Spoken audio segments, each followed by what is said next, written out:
My name is Will Surford, and I'm low-key a bum. I mean, all over campus, everybody calls me a muggle. They call me a mudblood. The teachers ain't even on my side either. They're saying, yo, you're bringing disgrace to this school, you magic ain't. I guarantee you think of any slur they could use for people who can't use magic, they have said it to me. But at least it's not as bad as everybody makes it out to be. At least I don't look like Asta, vertically challenged and horizontally gifted. I don't know why they made him look like this post-time skip, but thank God my mangaka didn't do it to me. And oh yeah, I still cook.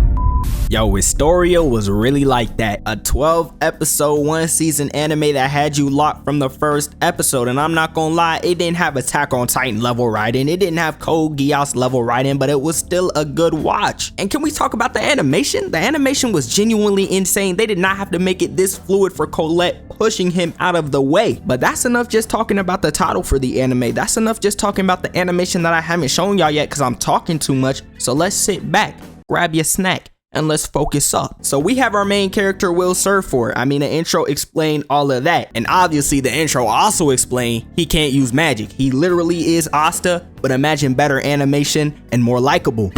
Yes, I said it. I don't like Asta. I'm not gonna lie, Yami's the GOAT though. But Will's teacher basically calls him up and he's like, yo, I'm gonna need to see you use magic or guess what?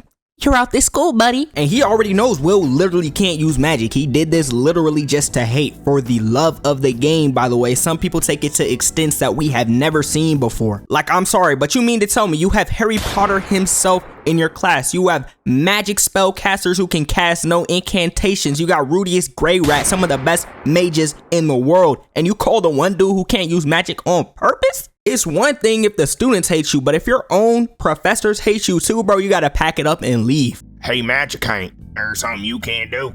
Bibbidi bobbidi, alakazam abracadabra, boom! Oh, you dirty mudblood. No way our school has someone like you living here. Can no one help you at this point?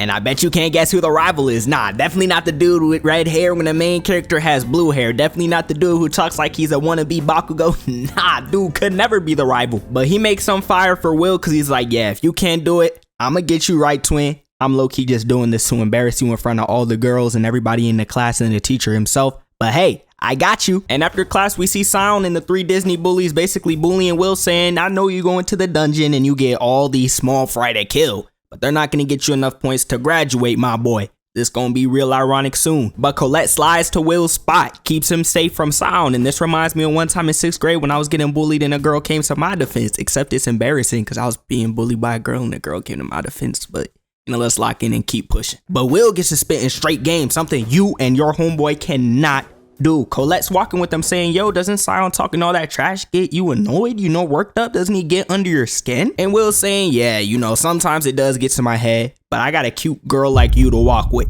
Bang.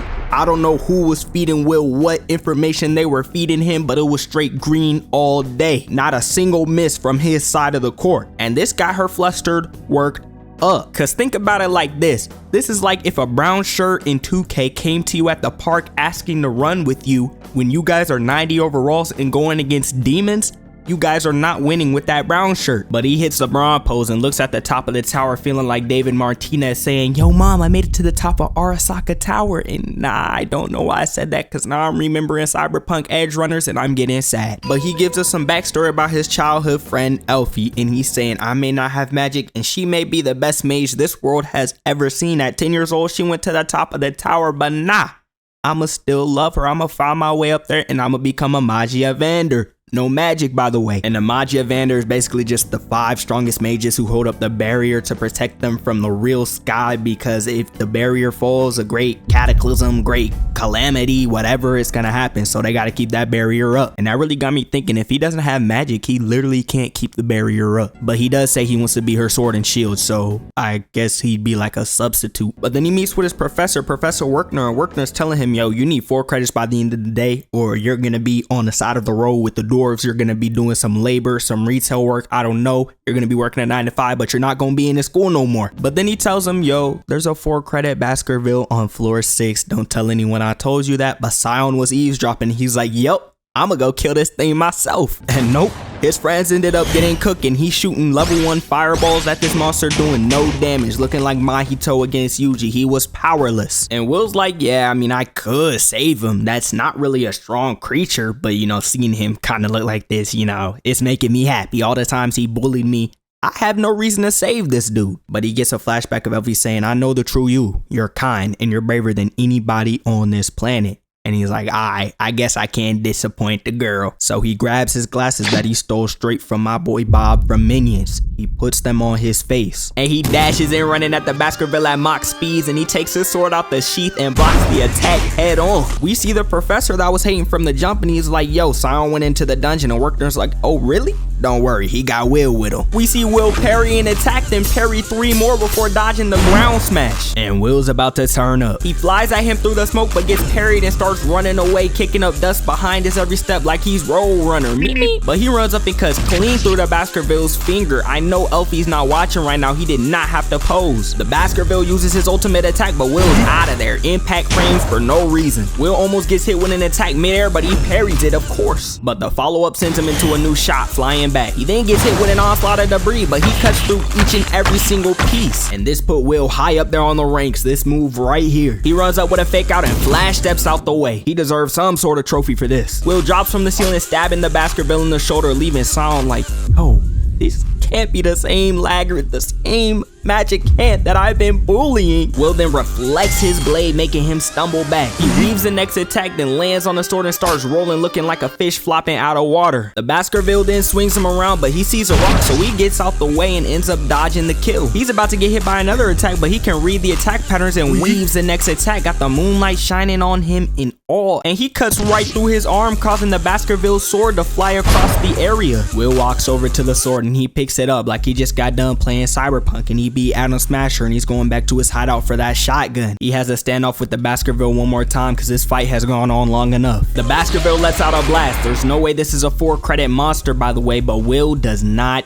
care. He takes that sword and he splits straight through the beam and starts reflecting it. He then locks in and cuts clean through the monster. And can someone tell me how this cut right here resulted in us seeing his head fly in the sky? Because I'm not gonna lie, this does not look like he went for the head. It looks like he went for the torso. But then he walks over to Scion and he's like, yo, you good, bro? Sion's so heated, he's biting his tongue and he starts bleeding. And Will turns the Sentinel in and he gets to stay at the school. We then find out the only reason they let Will attend the school, even though he has no magic, is because they used the poor dude as fish bait so Elfie could join the school and become a Magia Vander. But both Workner and Lady Cauldron saw the true potential he had when she's like, yeah, I'm gonna attack your professor, what you gonna do about it? And he locked in. And Sion's lackeys that somehow survived this attack right here are saying, yo, Scion was moving crazy in that dungeon. He killed that Sentinel 2 hits, no 1. Yeah, they're lying about everything they're saying, but I can't tell them the truth. I mean, if I tell them I got saved by a rookie level threat, I'm gonna get flamed for the rest of my life. So he presses Will, but Colette reminds him, yo, you gotta get out of here, buddy. You're really not like that. And he leaves. But then we see the professor, who's the biggest hater of all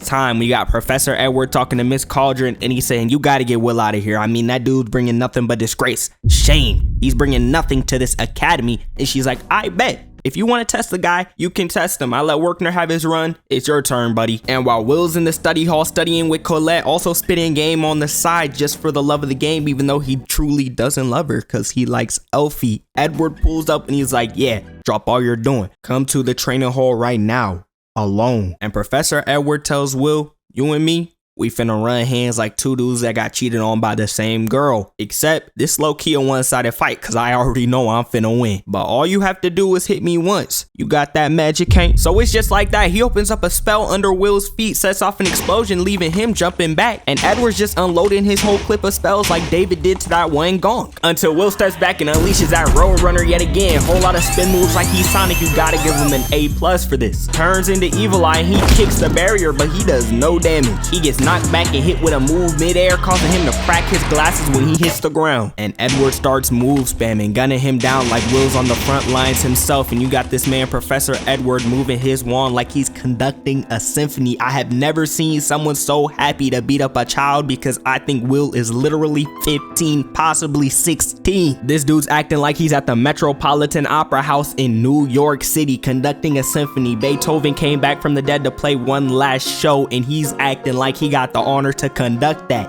No, my boy, you're picking on a kid who can't even use magic. Lock in. But while this is happening, Kiki, Will's familiar, pulls up to Colette bleeding, and Kiki's like, yo, get this sword, bring it to Will. He is getting cooked right now. And Colette's imagining some freaky stuff. She's thinking that Edward is whipping Will. Will tries to get up, boot straight to his head. And Edward's like, dude, what is driving you so hard to try to become a Magi Evander with no magic? You're useless. Work a 9 to 5 or something like that. But Will's not hearing that. He plants his fingers into the ground, breaking it. He grabs Edward's leg, making Edward hop back. And he tells him, yo, there's a certain someone up in the tower named Elfie. I'm sure you heard of her. She's probably a better mage than you. I'm not gonna lie, and she's younger than you. But me and her got a little something going on, so I gotta get up there to see her. Edward's like, this is for love? Nah, forget the one hit. I'ma make sure you can't even touch me. But let's try to get that music started up one more time, because that's when Colette pulls up, throws the sword to Will, and he catches it out the sky like a D1 wide receiver. He slides his goggles on yet again, and he gets his sword ready for the fight, and Edward shoots a beam at him, and he cuts clean through it. Edward covers the whole room in purple flames, thinking he's 10 steps ahead, but whole time Will had observation hockey, and Edward and Will stare at each other one more time before he lets off his attacks, and Will is dodging each and every single one. In mid-fight, they're telling us the history of the dwarves, how they may not have been able to use magic, but one dwarf was strong enough to run through and hit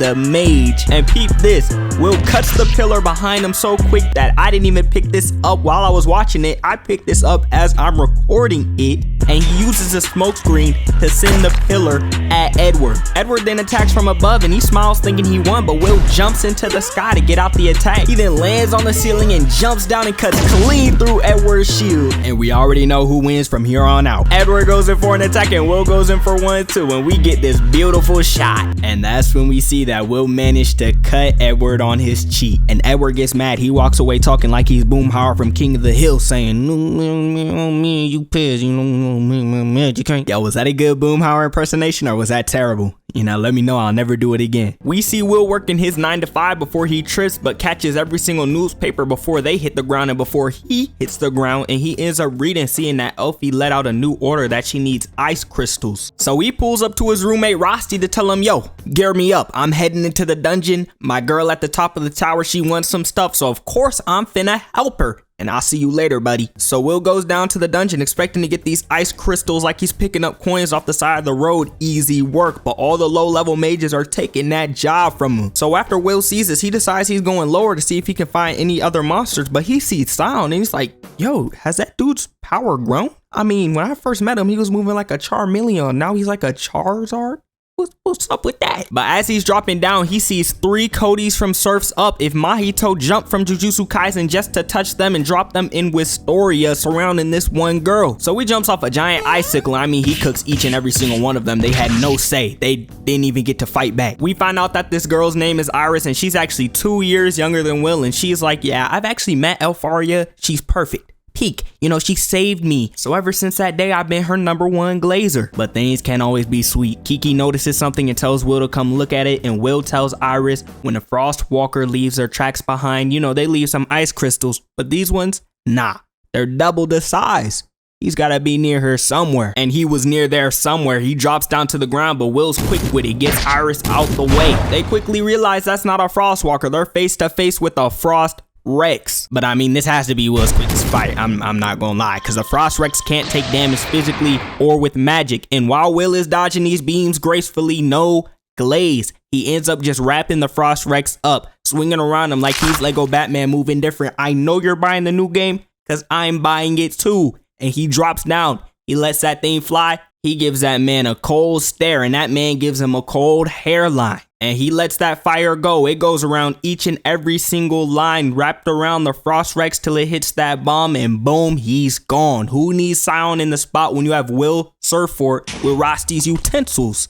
I mean, utilities, because utensils are like forts. Spoons, I don't even know how I said that. And Iris locks in. She's like, I gotta report this. She goes to the Magi Evander. She's like, you know, that dude Will is the only interesting prospect I've seen, and he has no magic. And obviously the Magi Evander are like, yeah, now let's not do this. And we have the rowdy one. He reminds me of Bet from Don Machi, and guess why he does? I don't know if I said it before, but the same person who made Don Machi made this. So this is a part 1.5 to my Don Machi video, and y'all getting that part 2 on season 2 soon.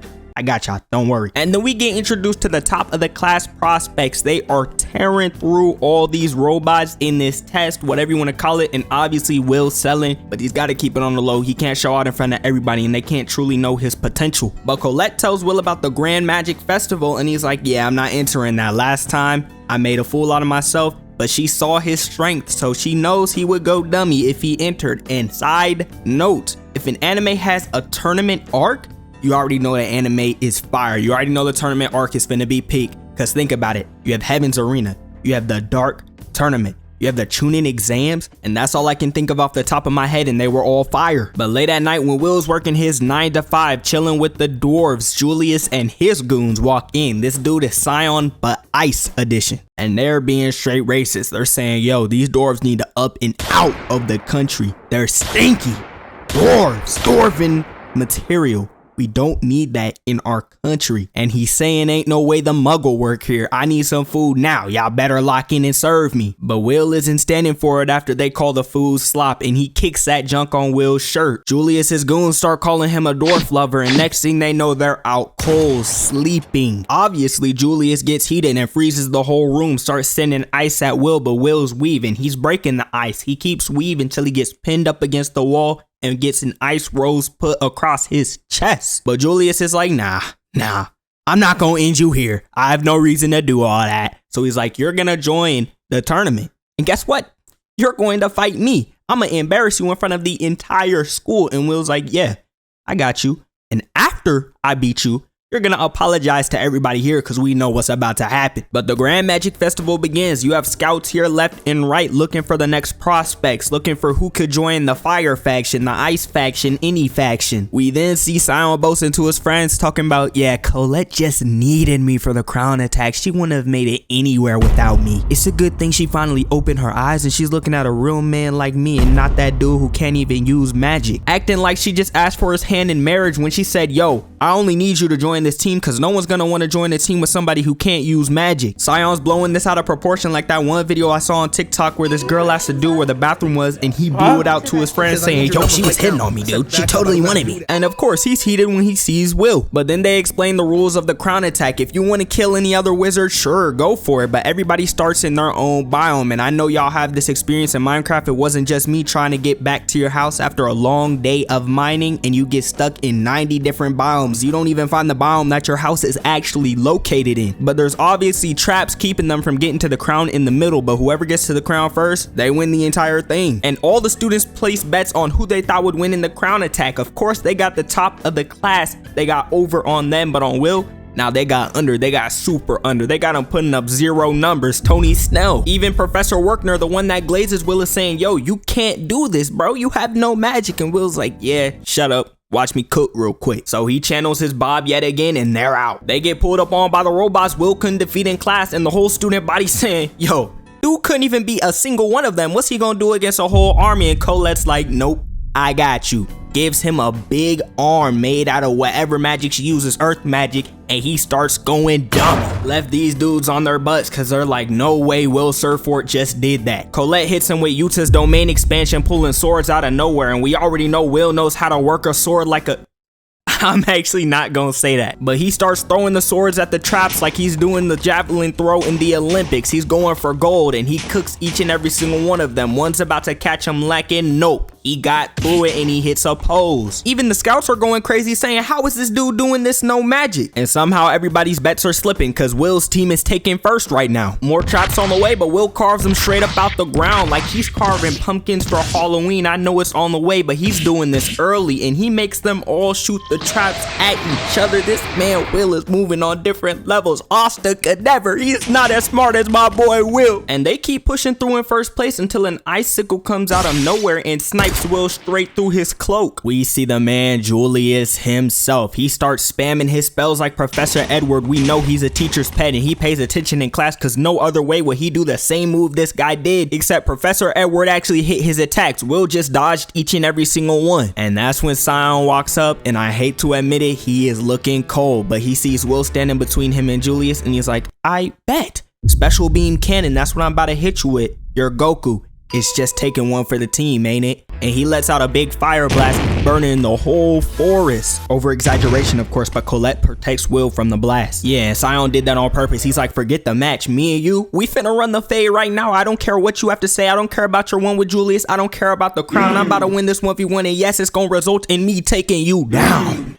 Yes, that was a bar, and yes, I know I got that flow. But yeah, he straight attacks Will, but obviously Will dodges the attack. Colette gets secluded by an ice wall from Julius, and Scion starts rapid firing. Will blocks one of the beams, but he sends another one, and it ends up knocking Will's sword clean out of his hand. We get some backstory of Will and Scion as kids, and Sion's like, I kind of feel bad for the dude. You know, he's getting bullied 24/7, so I guess I can make him my lackey, my underling, and you know everything will be all right. But Will ignores him. He does not pay attention, and this guy Scion mad because he's like, how is someone with no talent ignoring me? And I'm the second coming of LeBron James. But then we cut back to Will trying to run from Scion, and he weaves the fireball and hides behind a tree, but Scion blows his cover and grabs him by the leg with a fire lasso. But after being swung around in this beautiful shot, Will ends up cutting himself free but gets blasted mid-air. Didn't even give him time to reset. And even Sion's goons are disappointed in him, saying, yo, bullying him is one thing, that's cool. Take his lunch money, stuff him in a locker, give him a wedgie, we don't care. But attacking your own teammate mid-game? This has never happened before. This is genuinely insane. And the scouts are hating too. They're like, yeah, nah, we can't sign that dude. He's messed up. Scion shows Will he's different from that day, and he pulls out a Guardian, and Will splits through it no issue. And while he's running up to Scion, guess what? The Guardian regenerates no issue. He then hits him with a blast while he's distracted, but he switches hands and absorbs it with his glove that Colette gave him. Scion tells Will how he really feels. Like I mentioned before, how I said he was the second coming of LeBron. You know, I got the parts mixed up. But basically he's saying, yo, how you ignored me, that's not cool. And Will's like, oh, I bet. I didn't know you were moving like that. So he puts his goggles on. He's like, you see me as a rival? Then I'ma see you as one. And they go all out, but Colette pulls up and she ruins the fight because she brings up a wall. They run into it. Boom.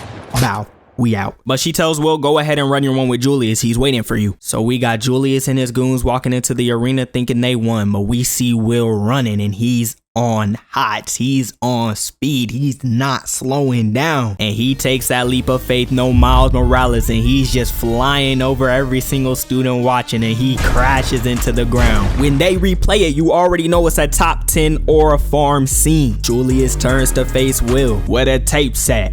Pull stick all in your booty, tell him take that. Julius opens the fight with a smoke screen, confusing Will, but he's like, this is light for me, till he starts getting hit with ice out of nowhere, and he's like, alright, the dude's coming from over here.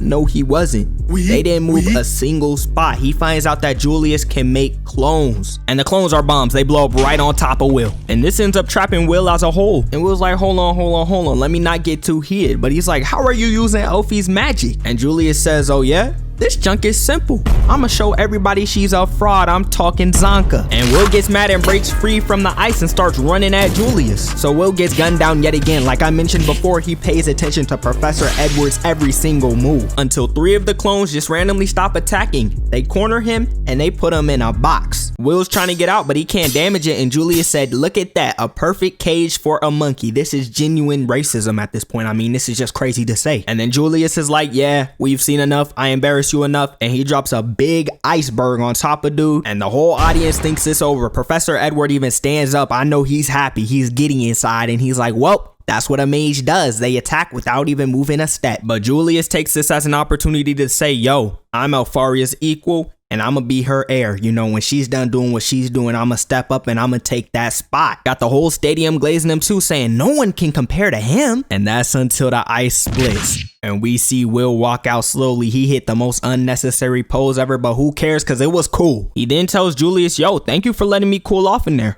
I really needed that. You was talking about my girl crazy, so I had to lock in. And they start sending attacks at him, but he uses the smoke screen from the ice to knock out both of his lackeys. This also results in all of Julius's ice clones breaking, because Will found out the secret that he was using his 2 lackeys to keep them going. He tries to attack Will with his ice rose, but Will cuts through each and every single one of them. But through the smoke screen, he somehow summons clones, showing Will he can really do it without his lackeys. The clones all attack from above, but guess what? Will gets out of there easily. He's gone. Julius attacks as he lands, but he weaves one, weaves another, then he deflects two without even trying. And yes, sir, that pose was tough. And Julius is like, Will may be right, but he can't tell the difference between me and the clones, and that's until out of nowhere Will dashes at him. But sadly, just in time, he protects himself with a wall, but Will cuts clean through the wall, knocking him back. And he tells him, I'ma be real with you got the temperature wrong. Ice crystals are gonna form at the feet of your clones. And Julius is like, why do you know so much about this spell, dude? You an Elfie Glazer? And he's like, yeah, actually we was raised together. That's the love of my life. So obviously Julius is getting heated. He goes for another attack, but Will cuts clean through it, no emotion. And Will tells Julius, Elfie created that jump when she was 2 years old.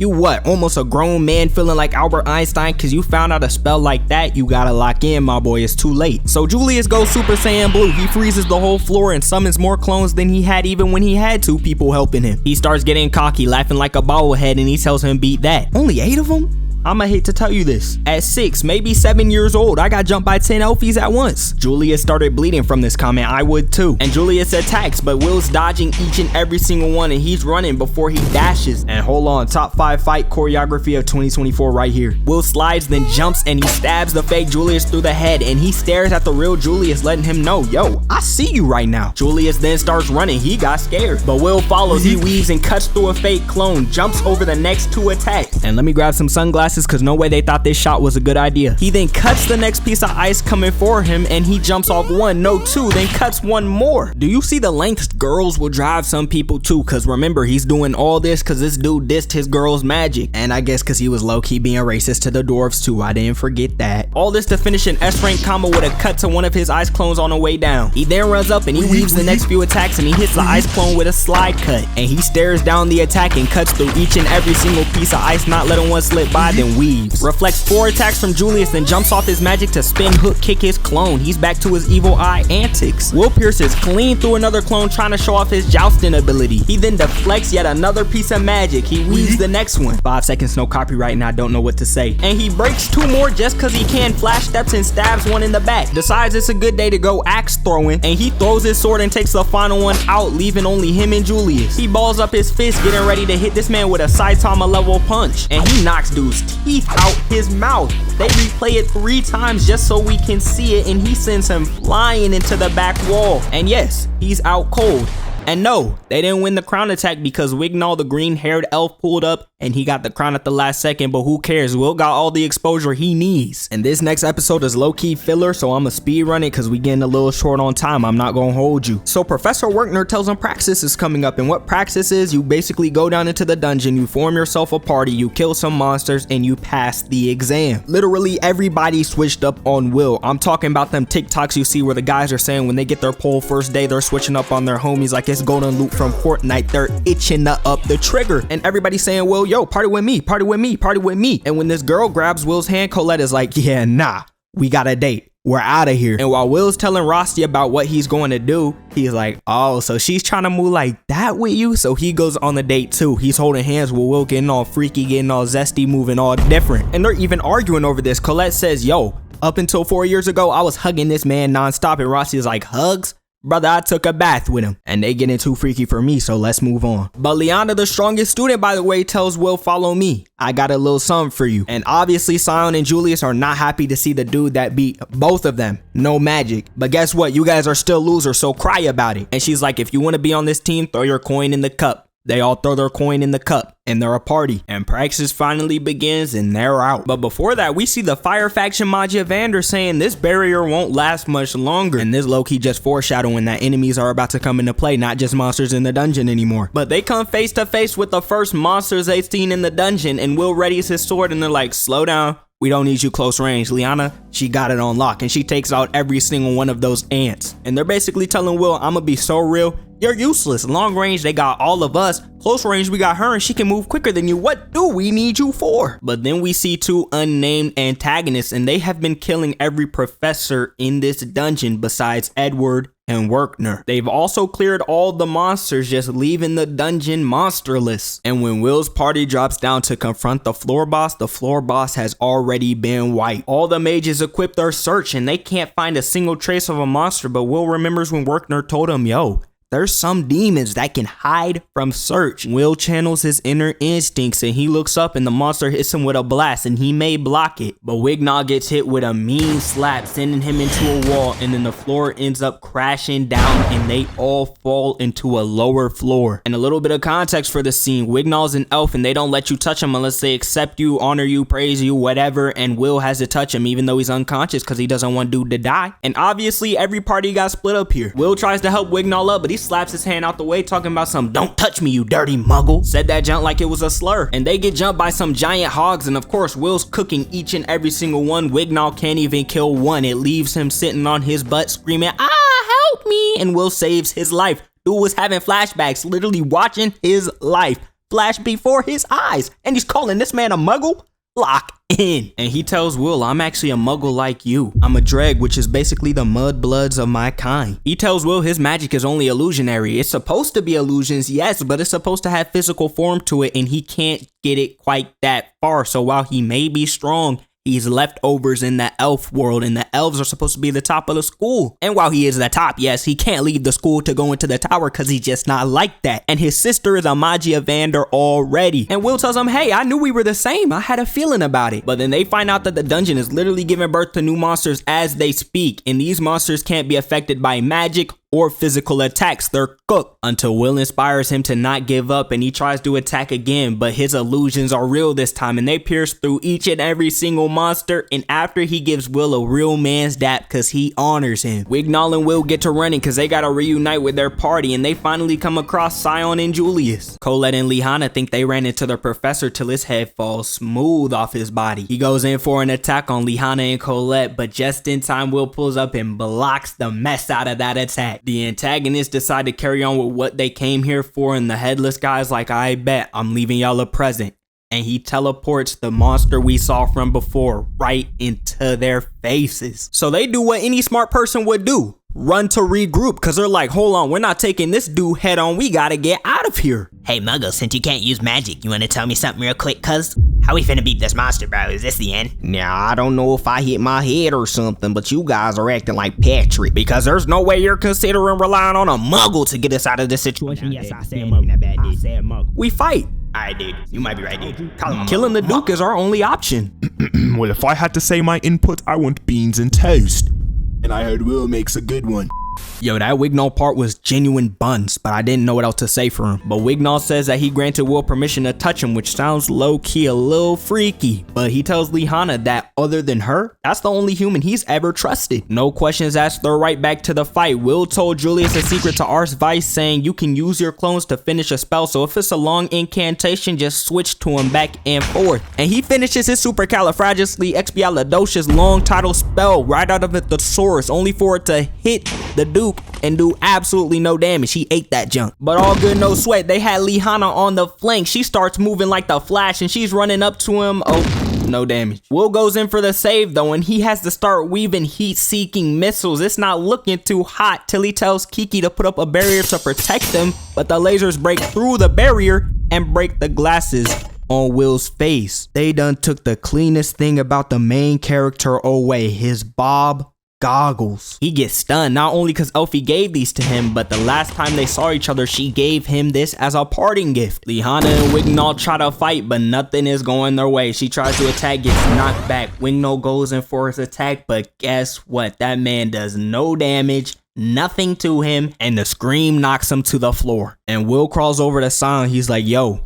beat me up, bro. I'm not gonna lie. Give me a good punch." He's moving like Aaron in that one season we all hated him in. And Scion starts beating the mess out of him, saying, "Yo, what are you doing?" And he starts getting a little too crazy, and Will catches his fist. He's like, whoa. I ain't say do all that. No, I'm not getting sweet. I'll still mess you up. I gotta look good for my wedding. So Will picks up his sword, and he jumps in to attack just to get knocked back down. You better stay on the floor, dummy, because you are not cooking. But Will ain't giving up. He's dodging these lasers like he's Tom Cruise in Mission Impossible. All right, I lied back to square one because he tries to cut through an attack and get sent straight to the ground. But the Duke locks in and he shoots lasers straight at Will's direction, but Will is prepared. When the lasers hit the ground and create a smoke screen, he leaves his sword, jumps from the top rope, and he grabs the sword that Colette is summoning for him mid-air, and he cuts through one of the Duke's wings. And by the way, the Duke's wings are supposed to be impenetrable, and guess what?